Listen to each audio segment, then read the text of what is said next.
I went to prison the last time, and my mother hung herself and killed herself while I was in prison. I never got to speak to my mother again. I never got to say any I'm sorries, no amends, no questions, no whys. And that, man, that consumed me. It consumed me because, I spent most of my life trying to earn my mother's love, and instead I would just get used and manipulated. And but that was mama.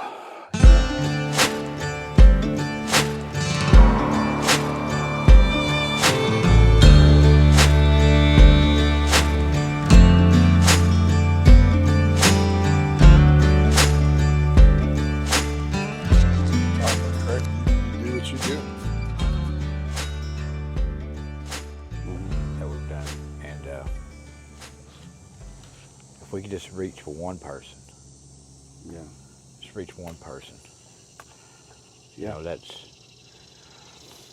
and for me, I speak for me, as soon as I was able to realize that my mess, see, we're not unique.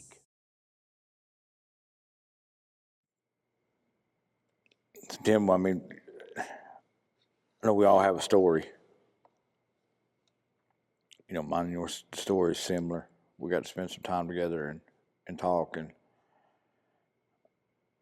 not so much as it is the story as it is the emotion and the emotional tie that we have, the feeling, how we felt, all through our addiction and our childhood, and even into our adulthood, we still carried that weight of inadequacy, you might say,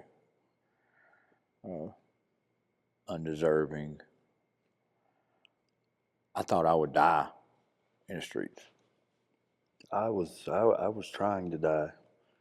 Um, I was doing it subtly with the alcohol. You know, the whole family and all my friends knew that I had a bad liver, and I was beginning stages of cirrhosis. And it's like, they would all rather drink with me than see me be up for a week. Mm-hmm.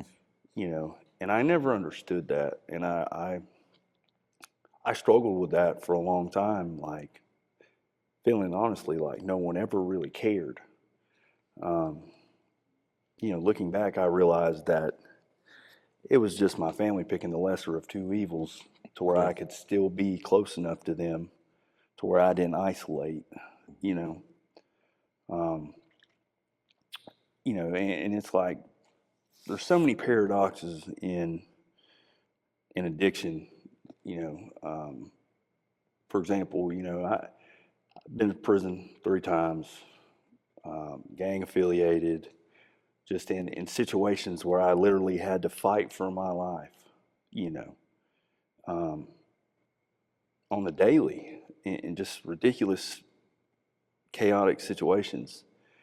But I had this survival mode that kicked in, but it was all out of like false pride. You know what I mean? It was not a godly motivation. It was have a chip on my shoulder to make a name for myself for all these things. And then, I come home and come back into normal society and my family and around my children and everybody. And I can't maintain. I can't. I start relapsing. I start drinking. I start shooting dope again and all that. And then all of a sudden, I go from having this, you know, ill-willed motivation in prison to survive, and I get home and I'm just like completely swallowed with guilt and anguish at my shortcomings with my family and my addiction. And then ultimately I try to kill myself. I attempted suicide quite a few times. And that's the whole paradox. It's crazy, um, and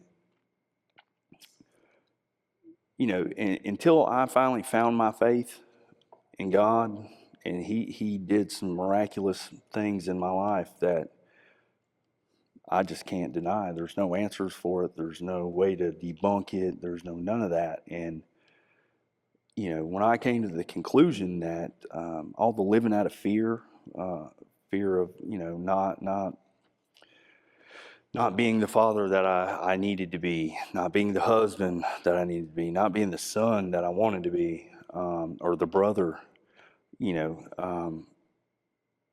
I lived out of a lot of fear and shame. And, you know, like you were saying, you ran from a lot of things. You know, scripture says a wicked man will run when no one's chasing him.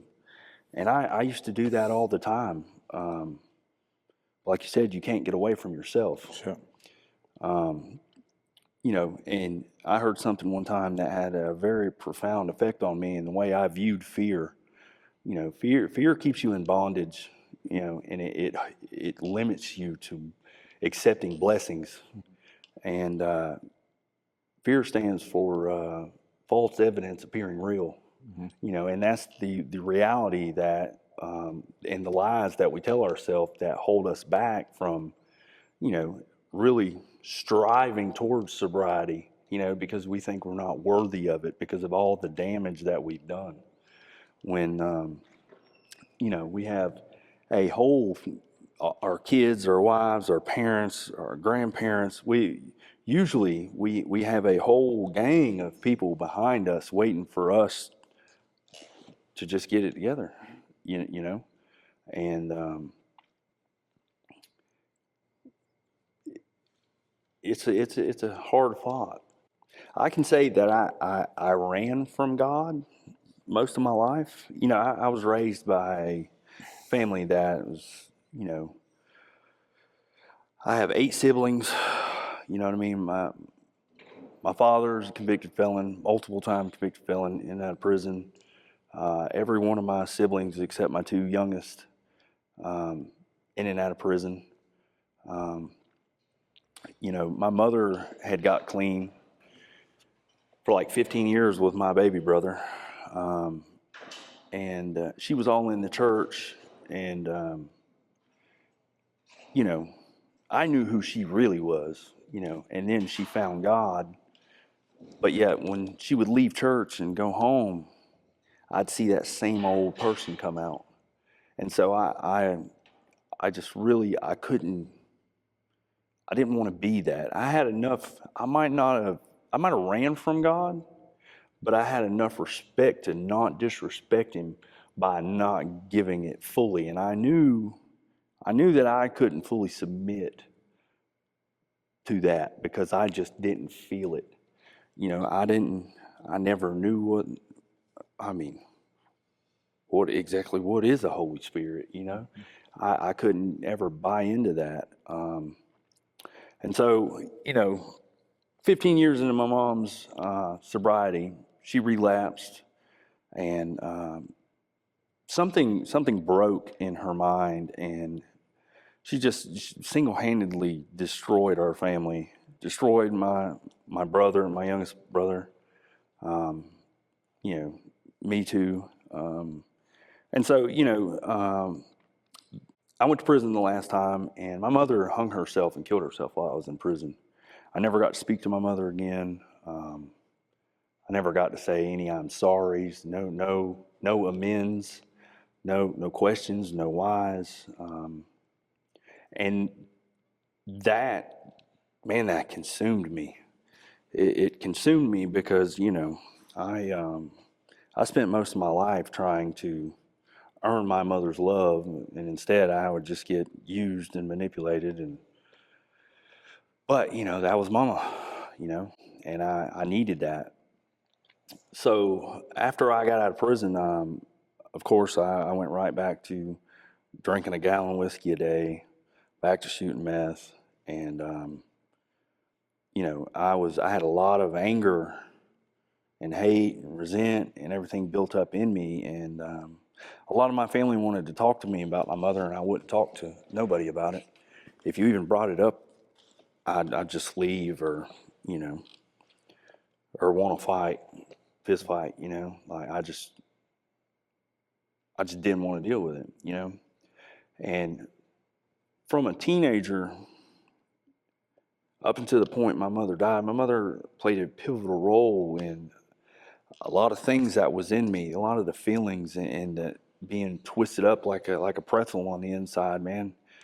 And a lot of hurt, a lot of pain, and so you had that. I've struggled with drug addiction since I was 13 years old, and alcohol, and I had a lot of the trauma just wrapped around my mother, and that plus the whole I just couldn't handle the church thing.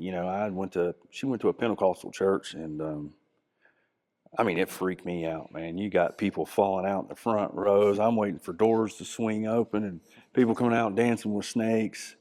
I was just, it seemed fake to me. And I couldn't buy into that. Plus, I seen how she would put on a show at church and then go home and be the same old monster that she was. So those two things kept me away from God. Fast forward, when I got out of prison after she had died, for the last 10, 12 years, I've tried life any and every way possible, plan A through Z, repeatedly, to where I could drink and get high, but yet make everybody around me the most minimal part of happy, satisfy them enough to where I could just keep doing what I wanted to do. And unfortunately, this last time, I accidental overdose on fentanyl. I've never done fentanyl before, but there was some in the meth I did, and I went out, and that was the first time I've ever had an overdose like that, and that changed me, and then compiled on top of everything with my mother, and then my ex. I tried to take my life again. I ate like 80-something muscle relaxers and drank almost a gallon of Jägermeister, and ended up in the hospital on life support for almost a whole month. And I'll tell you how bad addiction is, man. Like, I literally woke up in the hospital after having a ventilator pulled out of my mouth, and woke up and asked my ex-wife to go buy me a six-pack. That's crazy. After coming out of that hospital, my daughter begging me to get help, go to a rehab. I've never done a program in my life. I've just always been, Prison. cowboy up, yeah, pretty much. You know what I mean? Go to prison because I know I can get liquor and dope there, and I can act a fool and just make money and do all just that whole chain gang mentality, But this time was specifically different because I could hear the pain in my daughter's voice. Anytime I talked to her, I literally could hear her chin quivering over the phone when I spoke to her. And the same thing with my father. My father's getting elderly, and he asked me, and it hurt a lot because he said, "Son, why do you do this? You have a family that loves you. Why do you want out of here so bad? And I just couldn't, I couldn't get him to understand, like that I was sick, very sick. So I had this piece of paper, and I had all these plans how I could get my life back on track, but every one of them involved me trying to manipulate how I could still drink and still make everybody happy. Every one of them had a line through it, like, I've tried that, nope, tried that, nope, tried that, nope.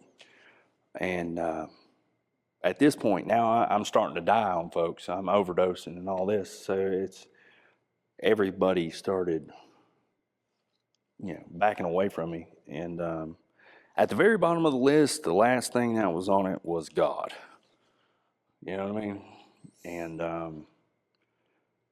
so I went to a program, and the one condition on me going to the program when I talked to the director was, just teach me how to talk to God. Just teach me how to hear Him, how to know Him, how to feel Him, because all I've ever known was the complete opposite of His love.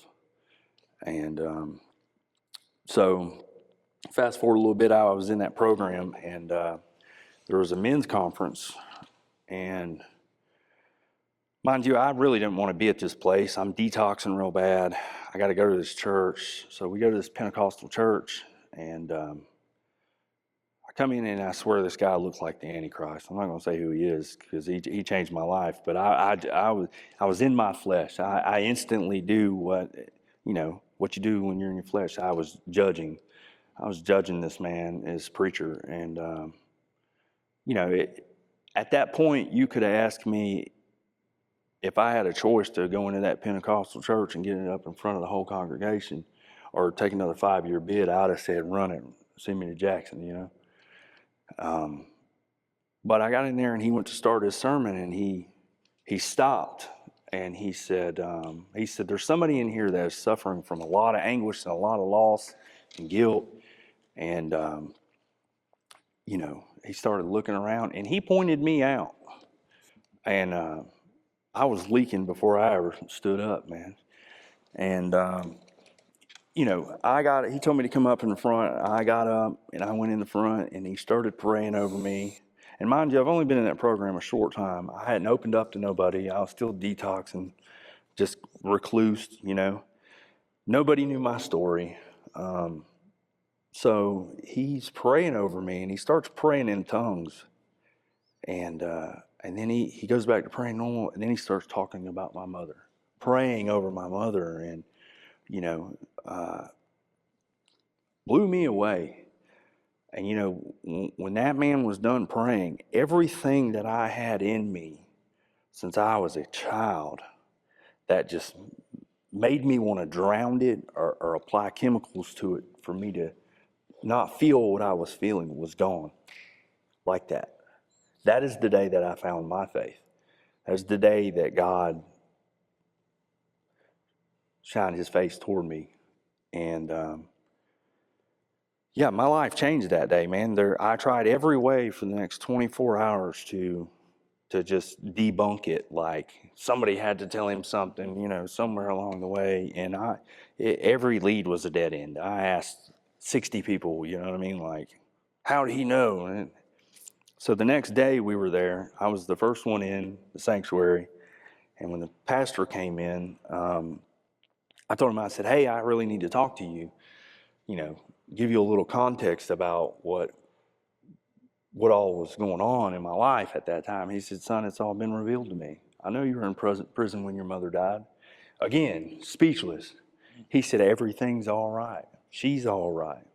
It's going to be okay." And for the first time in my life, I took it for what it was. I think they described it in scripture as miraculous wonders and signs. And that is the day that, my healing started. Because I no longer had this thing in me that I wanted to drown with as much whiskey as I could. This torment that I would just sit and listen to music, same music my mama listened to, and smoke cigarettes and drink all night by the fire and listen to these songs and just cry. I didn't have that in me no more. And it's, I know this is crazy, but you ever walk out of the house and forget your car keys, and you walk out and you start patting? That's what I was doing for the next week. Like, where's that feeling at? That thing, that excuse for me to drink. Come on. I didn't have it no more. And it was freedom. And it was a very foreign feeling. Yeah. I'd never experienced that, and man, he set me free that day. And, somebody could walk up and, tell me anything, but you tell me God and Jesus Christ don't exist and don't work in lives. Just seek God. Seek God. If you draw near to him, he will draw near to you. And you have to learn the language that he speaks to you in, but it's a heart posture thing, if you incline, like David said, he'll incline his heart, to heaven, you know, if you incline your heart to that and seek that daily, things in your life will start, trust me, he'll notice and he will start showing you some love and attention. But if, you know, that's the thing is really seeking out a fruitful relationship with God. That is the beginning on change. That's how God works, man. He, like I said, he puts, it's general with God. God works in generational things, you know, and we were talking about this last night. He, as parents, I believe he puts us through trials that we have to overcome so we can mold our children